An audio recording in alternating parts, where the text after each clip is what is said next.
प्राचीन भारत, जब राजाओं की शक्ति तलवार से आकी जाती थी और सत्य वही माना जाता था जो सिंहासन पर बैठा हो। उसी समय जन्म हुआ एक ऐसे बालक का जिसके पास न सेना थी न धन, पर जिसके मस्तिष्क में इतिहास बदल देने की क्षमता थी। उसका नाम था विष्णुगुप्त। दुनिया उसे बाद में आचार्य चाणक्य के नाम से जानने लगी। बचपन से ही वो अलग था। जहाँ लोग सत्ता के आगे झुकते थे, वहाँ वो प्रश्न करता था। जहाँ लोग भय में जीते थे, वहाँ वो नीति की बात करता था।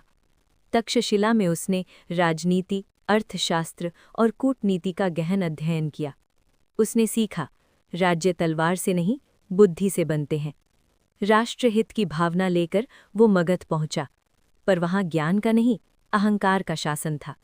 राजा धनानंद के दरबार में चाणक्य का अपमान हुआ, उनकी शिखा खींची गई, सभा हंसी, पर उस दिन इतिहास रो पड़ा।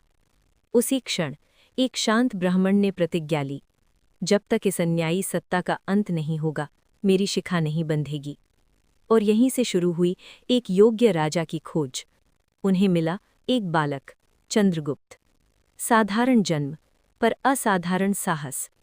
चाणक्य ने उसे सिखाया, शत्रु को हराने से पहले स्वयं पर विजय पाना, सत्ता को लक्ष्य नहीं, साधन समझना। वर्षों की तपस्या, रणनीति और धैर्य के बाद मगध की नींव हिल गई। धनानंद पराजित हुआ और भारत को मिला मौर्य साम्राज्य। प्रतिज्ञा पूर्ण हुई। चाणक्य ने अपनी शिखा बांधी, पर उनकी यात्रा यहीं समाप्त नहीं हुई। प्रधानमंत्री बनकर भी उन्होंने सादगी नहीं छोड़ी। उन्होंने रचा अर्थशास्त्र, एक ऐसा ग्रंथ जो आज भी शासन और नीति का मार्गदर्शक है। लेकिन सत्ता के गलियारों में विश्वास से अधिक षड्यंत्र जन्म लेते हैं। दरबार में विरोध बढ़ा, ईर्ष्या ने आग पकड़ी और अंततः एक षड्यंत्र ने उन्हें अग्नि के हवाले कर दिया।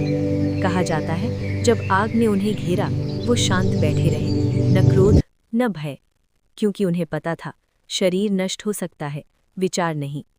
अग्नि में एक मनुष्य जला, पर नीति अमर हो गई। चाणक्य मरे नहीं, वो बन गए एक विचार, एक सिद्धांत, एक चेतावनी। और इतिहास गवाह है, तलवारें समय के साथ जंग खा जाती हैं, पर बुद्धि सदियों तक शासन करती है।